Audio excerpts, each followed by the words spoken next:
Nikola Tesla, Bogus Inventors, Part 2. As far back as 1884, Scientific American had published an expose on the Keeley motor, speculating that its source of power was a secret chamber of compressed air. This was confirmed in 1898, after Keeley's death, in an investigation of his laboratory conducted by Mrs. Bloomfield Moore's son, Clarence. Having waited for his mother, an ardent Keeley admirer, to pass on before he tore the place apart, Moore discovered in the cellar a large tank, and a series of pipes leading up through the floor above where the demonstrations took place.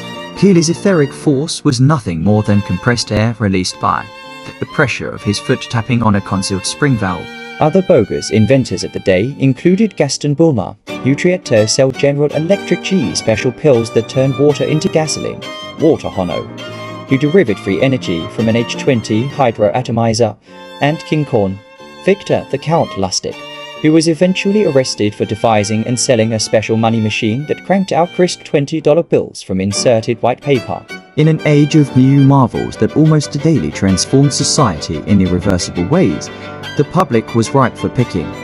Naive investors were often bilked by promises of impossible schemes.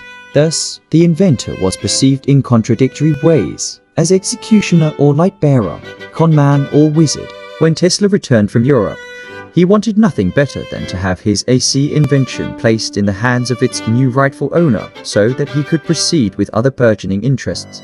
Naturally, he would continue to aid Westinghouse in any way that he could, by continually offering advice to Scott, Schmidt, or Lamy, or stopping by at Pittsburgh to provide hands-on expertise.